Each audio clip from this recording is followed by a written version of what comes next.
Every year in London, one of Britain's most elaborate royal ceremonies unfolds with polished boots, scarlet tunics, military bands, cavalry horses, and a balcony appearance watched around the world.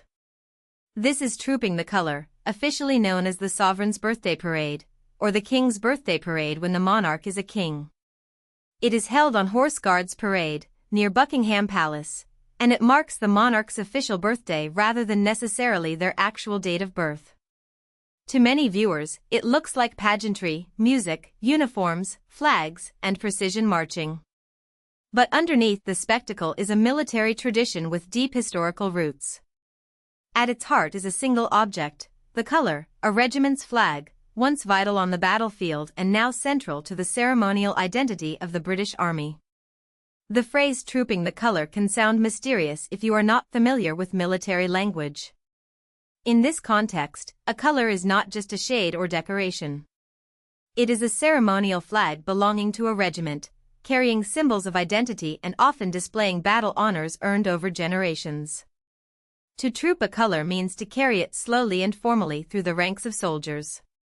During the ceremony, the chosen colour is displayed so that the assembled guards can see and recognize it. This reflects an older battlefield purpose. Before modern communications, smoke, noise, and confusion could scatter soldiers.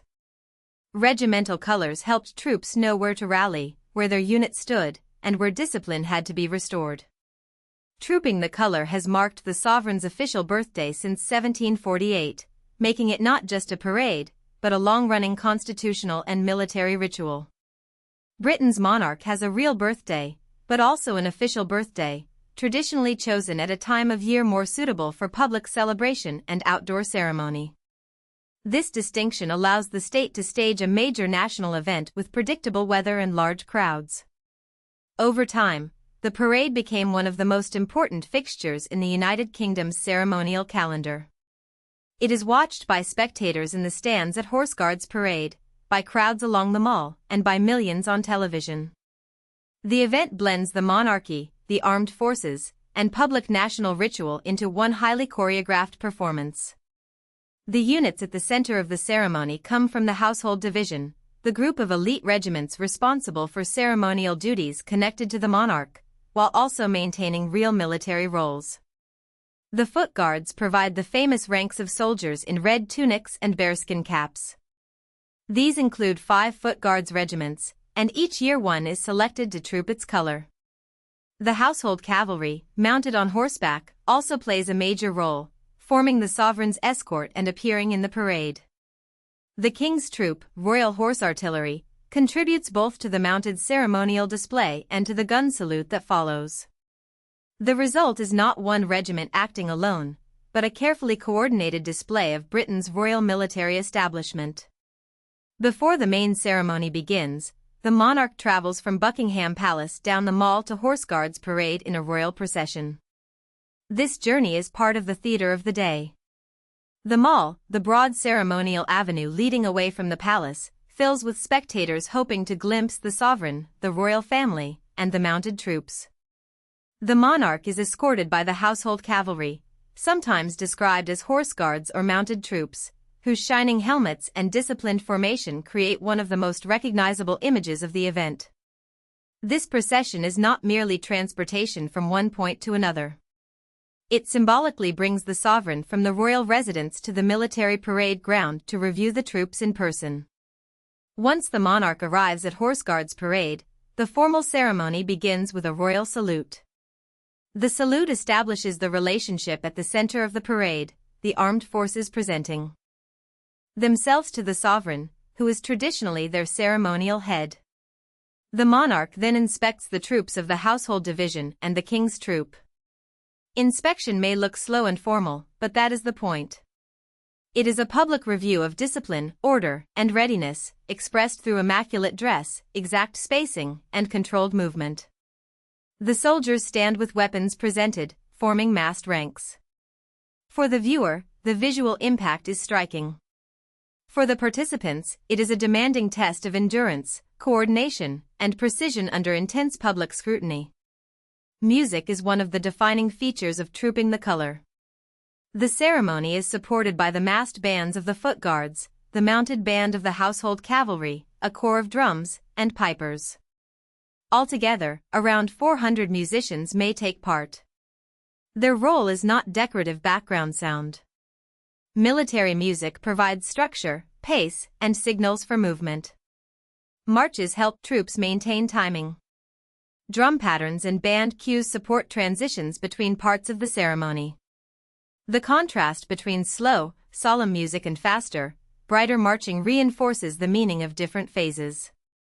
For audiences, the music creates grandeur. For the soldiers, it helps transform a huge number of people, horses, and units into a single coordinated ceremonial machine. The central moment of the day is the trooping itself. The selected foot guards regiment carries its color slowly through the massed ranks of guards. This slow movement allows the color to be seen by the soldiers, echoing its historic function as a visible rallying point. The guards stand with arms presented, creating a formal corridor of honor. The color is not treated as an ordinary flag. It represents the regiment's history, identity, service, and battlefield memory. The act of passing it through the ranks is therefore both practical tradition and symbolic renewal. It says, in effect, that the regiment still recognizes its colors, still honors its past, and still stands in disciplined service before the sovereign. After the color has been obtained and displayed, the parade moves into the march past before the monarch.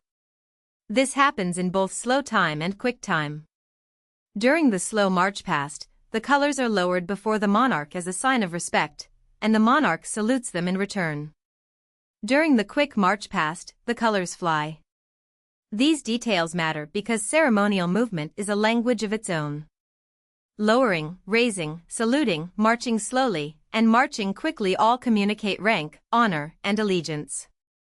The foot guards march past on foot, while the mounted elements, including the household cavalry and the king's troop, conduct their own versions, a walk past and a trot past, reflecting their role on horseback. The location itself adds meaning to the ceremony. Horse Guards Parade is not a random open space. It is one of London's key ceremonial grounds, closely linked to the military and the monarchy. Its position near Whitehall, the Mall, and Buckingham Palace places the event at the symbolic center of British state life. Crowds in the stands watch the formations from close range, while television cameras capture the geometry of the parade from above and at ground level. Every turn, halt, and salute is designed for precision. Because the same traditions repeat each year, small variations become significant: which regiment is trooping its color, which members of the royal family attend, and how the day's conditions affect the performance. After the main parade at Horse Guards, the ceremony continues as the monarch returns to Buckingham Palace. Outside the palace gates, there is a further march past, extending the spectacle from the parade ground back to the royal residence. This continuation matters because trooping the color is not confined to one audience. It is performed for the monarch, for the military, for invited guests, for crowds lining the route, and for the wider public watching broadcasts. The route from palace to parade ground and back ties together royal space and public space. The ceremony becomes a national performance staged through the streets of London, where the monarchy is made visible not only through crowns and carriages, but through disciplined military ritual. The day ends with two dramatic public moments: a 41-gun salute by the King's Troop in Green Park and an appearance by the royal family on the Buckingham Palace balcony for a Royal Air Force flypast. The gun salute adds sound and force to the birthday tribute, linking artillery tradition to royal celebration. The balcony appearance then shifts attention from the parade ground to the palace facade, where the royal family gathers in one of the monarchy's most familiar images.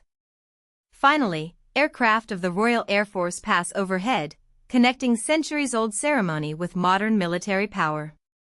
Trooping the color therefore survives because it is more than nostalgia. It is battlefield memory, royal symbolism, military discipline, and public spectacle, all compressed into one annual parade. If you found this helpful, please like this video and subscribe for more explainers.